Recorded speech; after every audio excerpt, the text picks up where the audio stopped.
Perjanjian selanjutnya adalah perjanjian sewa menyewa. Sewa menyewa itu ada banyak yang mungkin teman-teman tahu yang ada di sekeliling kita, bisa sewa menyewa rumah, mungkin rental mobil dan lain sebagainya. Tetapi yang perlu kita garis bawahi di sini, selain para pihaknya yang teman-teman tahu sebagai subjek hukum dari perjanjian sewa menyewa, kewajiban dari pihak penyewa, kewajiban dari pihak yang menyewakan.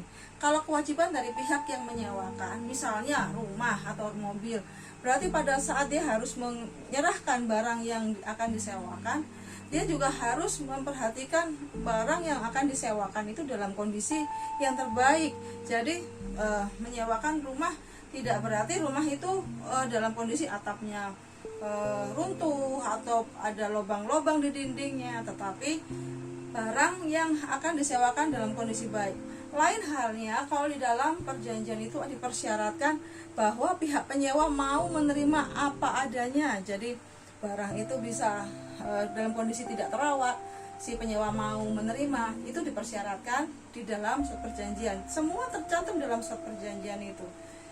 Salah satu kewajiban dari pihak yang menyewakan, jadi karena menyewakan ya, karena bukan jual beli. Kalau menyewakan itu si yang menyewakan dia tetap harus memiliki tanggung jawab terhadap barang yang disewakan selama periode sewa menyewa tadi. Contohnya, kalau terjadi rumah itu ternyata atapnya runtuh nih, jebol nih atapnya, apakah itu menjadi tanggung jawab penyewa? Kita lihat dulu. Kalau dari semula barang itu sudah lapuk, maka itu akan menjadi kewajiban dari pihak yang menyewakan untuk bisa mengganti atau memperbaiki, sehingga si penyewa tetap memiliki masa tinggal selama periode sewa menyewa tadi. Demikian juga kalau misalnya mobil yang disewakan. Kalau mobil yang disewakan ternyata karena bannya gundul gitu kan, berarti bannya harus diganti agar tidak membahayakan nyawa dari pihak penyewa. Itu sebagian dari kewajiban pihak yang menyewakan. Sementara kewajibannya dari pihak penyewa apa? Yang pertama, pihak penyewa itu memiliki kewajiban untuk memelihara barang yang harus atau yang sedang disewakan. Jadi selain dia harus menjaga barang yang disewa tadi, tentu juga tetap harus membayar biaya sewa. Jangan sampai biaya sewa itu malah tidak dibayar. Lalu apa saja yang menjadi kewajiban selama periode masa sewa itu juga tetap menjadi kewajiban. Contohnya, kalau ada orang itu menyewa mobil 1 bulan atau 1 tahun, di mana diperjanjikan di dalamnya bahwa bensin itu atau pakai solar atau pakai apa saja bahan bakarnya, maka tetap menjadi tanggung jawab pihak yang menyewakan. Juga rumah misalnya tetap dibutuhkan listrik, air gitu kan. Jadi pada saat si penyewa itu tinggal, maka yang memiliki kewajiban untuk membayar listrik, air tetaplah pihak penyewa. Kita tidak bisa minta pihak yang menyewakan, karena biasanya yang menyewa itu sudah tahu resiko dan kewajiban yang harus ditanggungnya. Jadi resiko-resiko yang ada di dalam persewaan sewa menyewa tadi juga tetap harus dimasukkan di dalam perjanjian.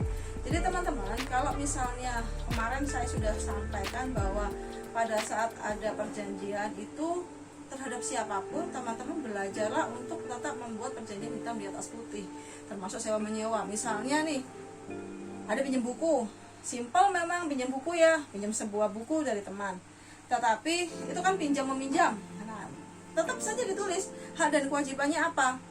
Kalau misalnya pinjam buku berarti harus mengembalikan dengan baik dan lain sebagainya. Kalau ada kerusakan dia harus mengganti, begitu kan? Perjanjian sewa menyewa itu tidak memberhentikan adanya jual beli. Jadi kalau misalnya ada rumah yang dijual tetapi di dalamnya masih ada penyewa, bagaimana kalau terjadi hal seperti itu? Teman-teman, pada saat terjadi hal seperti itu, sewa menyewa tetap didahulukan. Kenapa? Karena perjanjian itu telah ada lebih dahulu daripada perjanjian jual beli.